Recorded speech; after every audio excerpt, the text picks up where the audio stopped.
Okay, hi there, folks. Dick Allgire here, and I'm joined by my colleague and associate and friend Daz Smith in the UK. Hi, Daz. Hi there, great to be with you again. It's 8:30, 8:40 at night your time, It is, yes, not too bad. 10:40 here in Hawaii. I just got back from the beach, so Crazy, isn't we it? The differences. we've been working together for years and never actually. We're always half a world apart, aren't we? Yep, yep. Hopefully, one day, once this COVID mess is gone away, we can get together at one of the conferences or something. That'd be great. If Bitcoin goes to $80,000, I'll send you a ticket to Hawaii, and you can come here. You'd Oh, like Hawaii. yeah, that would be fantastic for my photography, I think. Yeah, we'll do it. So back in the early days, you and I have quite a history because there was a time when we kind of argued on various remote viewing forums, and we'd get in these little flame wars, and then we got over that, and I'm glad we did. We're buddies now. Yes. So we used to work for Courtney Brown, and well, before I get to that, first let me tell the audience here why we're doing this. We just got tasked the Great Pyramid again, and that's like,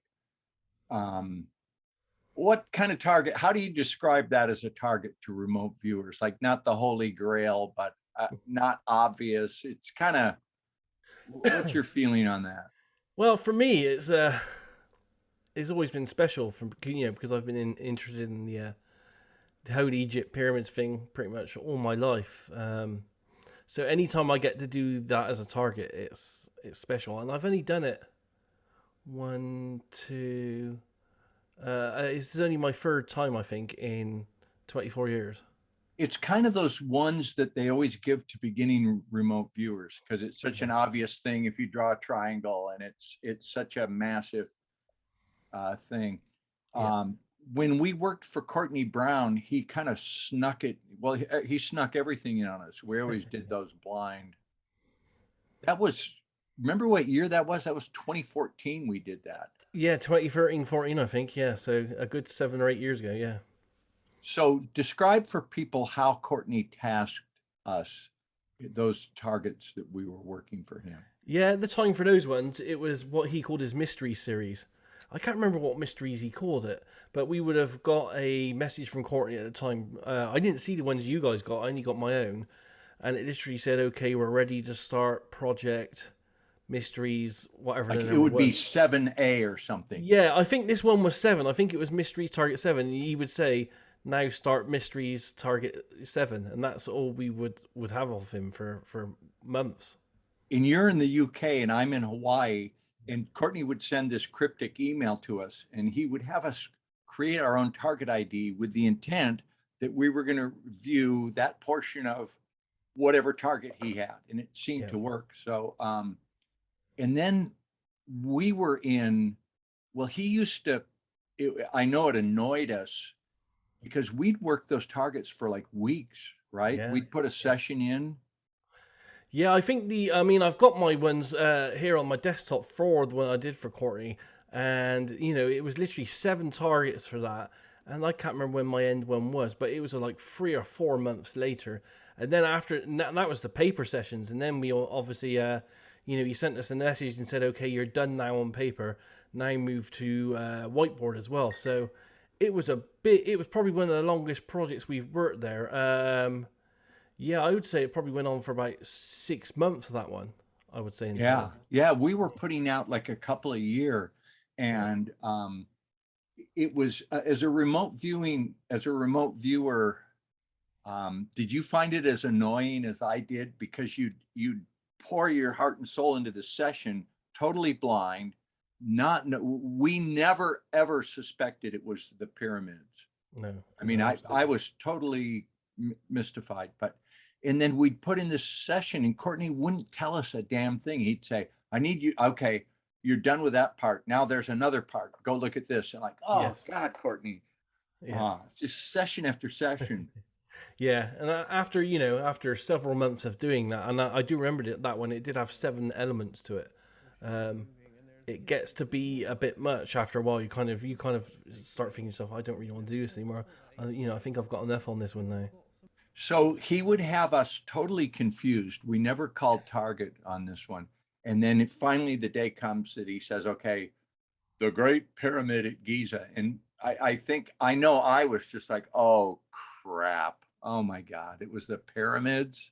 Yeah, yeah. I mean, for me, I loved it. As I said, because I've had this lifelong interest, and I have I visited the pyramids as well Yeah. in And I we'll think we'll get to that in a minute. 2005. I think some of your most some of the best data you've ever done. Of course, there's no feedback for this, so Yeah, but I vividly remember watching your video where you're there at the whiteboard and you were trying to describe this esoteric energy.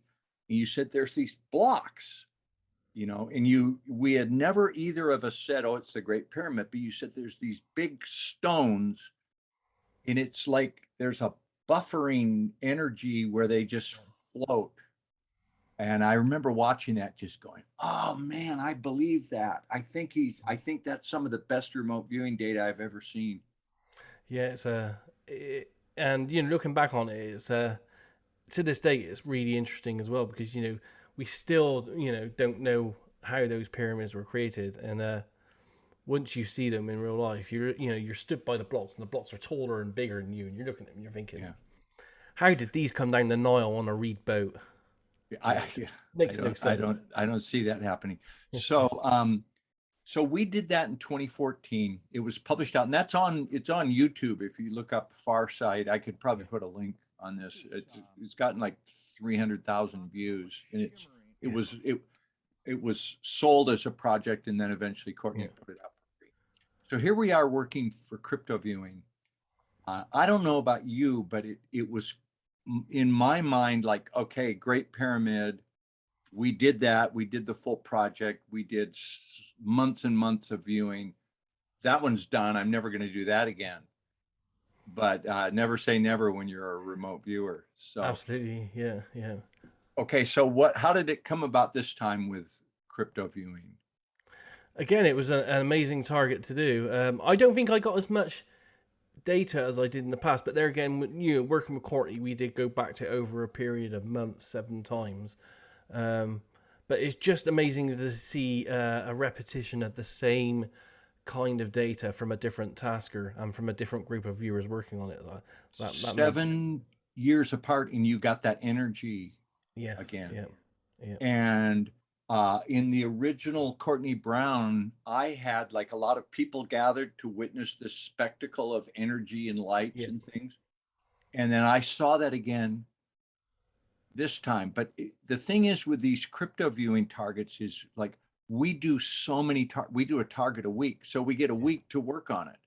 So it's not as in-depth a look as we did at Farsight, but nonetheless really interesting. And for me as well, there's an added, and I don't like to call them coincidences because there are no coincidences. But I'm doing this target, and for Cryptoviewing, we find out it's the pyramids, and at the same time, literally at the same time as this, in the background, over this past month, I've been given all these new leads to follow from a close friend of Ingo Swan's. New leads that no one ever followed in the past. So I've been following these up, making inquiries with people in the background and stuff. And literally one of the leads I'm following, and I've been working on for weeks in the background, is a lead that Ingo Swan and elements of where he worked at the time in the 70s, Stanford Research Institute, also did some kind of project where they were at the pyramids and they were scanning the pyramids with machinery. I think it was magnetic machinery, looking for voids underneath the pyramid and the Sphinx, and they were essentially looking for the Edgar Casey Atlantis Lost Hall records. But I'm doing all this investigation behind the scenes, trying to put all these pieces together, really on looking at Egypt and looking at Ingo's passport, because he's got a stamp for Egypt in there, so I know he went there at the time. I'm trying to put these pieces together, and then this target comes along at the exact same time. Yeah. Well, another weird coincidence that you and I had is that we do monthly look aheads. So we're predicting news events. And in late November, we had just worked the pyramid target. Yeah. it was still blind to us. We hadn't been fed back. So we were actively working it. And you and I did our, like, what's going to be in the news. And we both drew the friggin' pyramids and said, oh, there's going to be pyramids in the news. Yeah. And that's because the target was active. Our subconscious was Yeah. picking Yeah. that up. And again, also as part of that whole coincidence thing, because I was, doing all this research for Ingo and the SRI stuff behind the scenes, on Christmas Eve, a piece of news popped up on my Google feed because it knew I was looking for Egypt stuff, with a perfect Egypt story that I was looking for, and it's about some new scientists that claim they found a void underneath the Sphinx, and the Sphinx is at the pyramids. So I did have that piece of news come to me there for the pyramid data we were getting for that time period. So it's just mind-boggling how that happened. Yeah. Well, when you get into active remote viewing and hanging out with remote viewers, the consciousness and reality overlap and the little entanglements that happen are, it's really amazing. the fun part of being a professional remote viewer. Yeah, absolutely.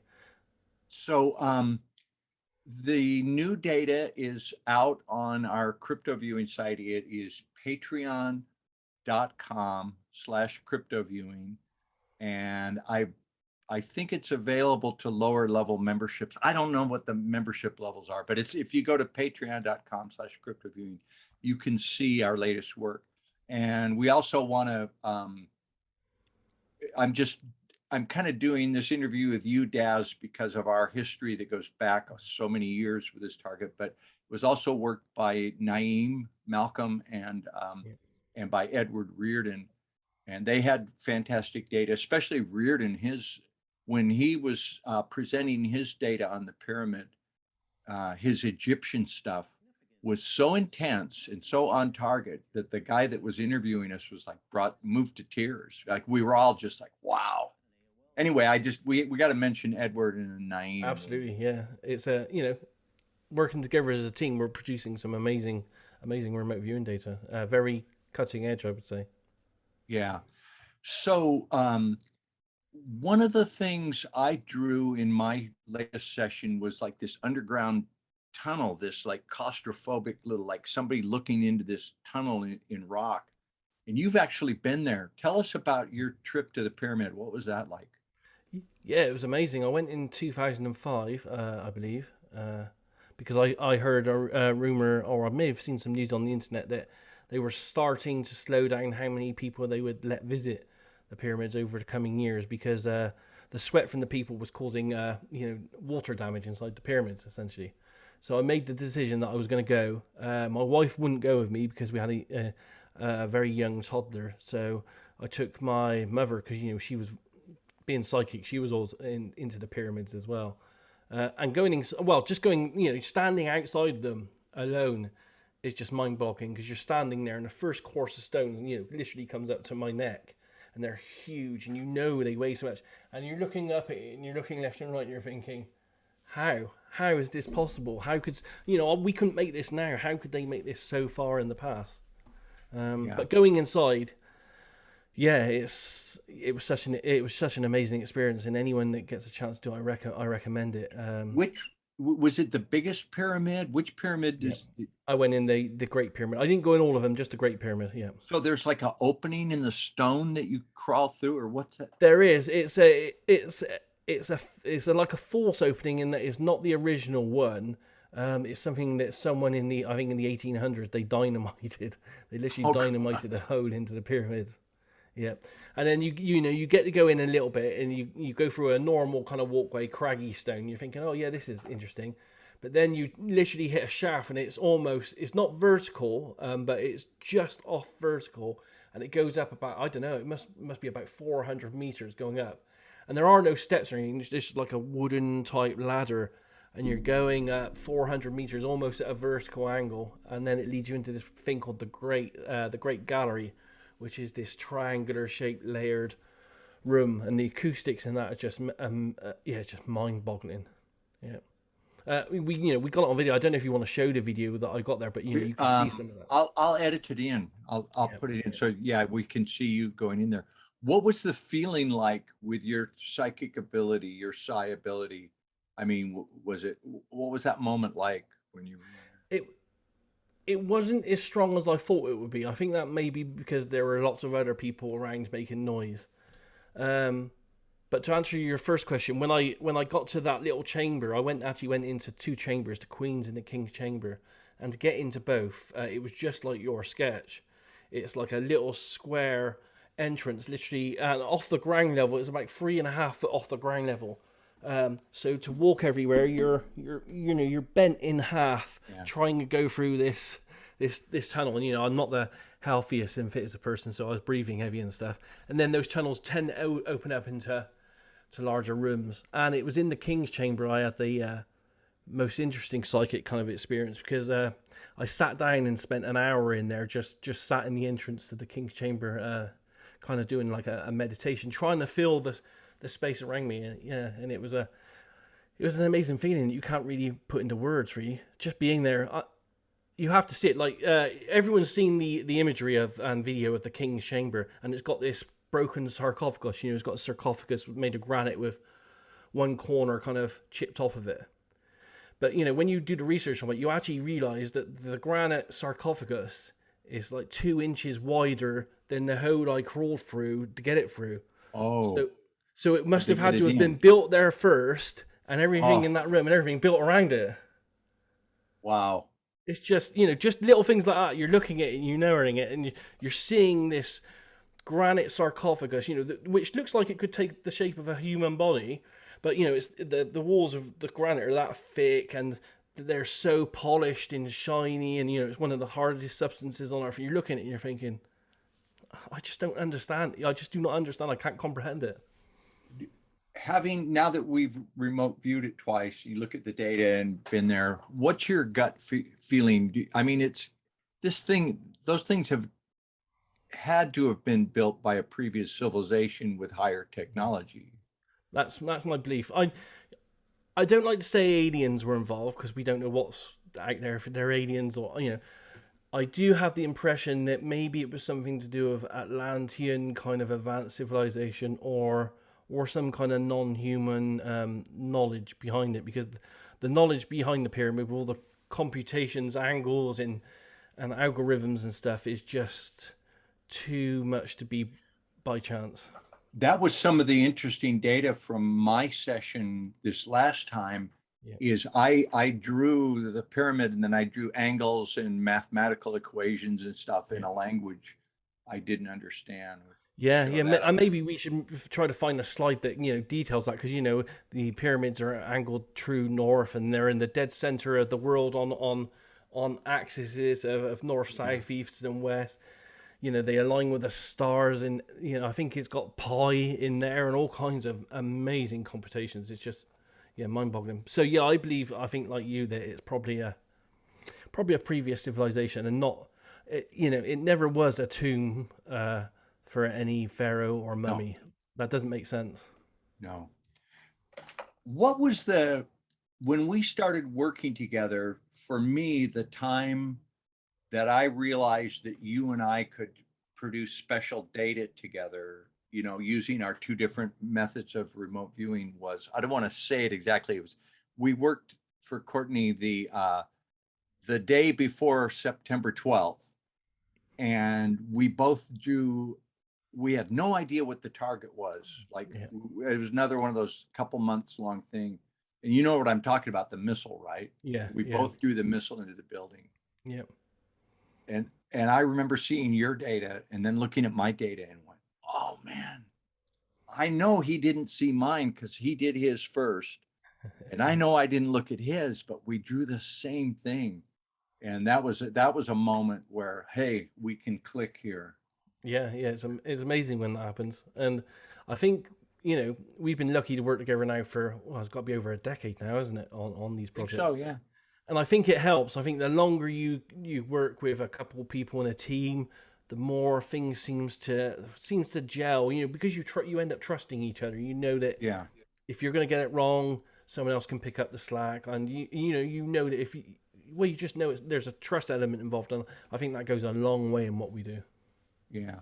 Okay, so the again, the crypto viewing project, remote viewing the Great Pyramids, is up at patreon.com/cryptoviewing.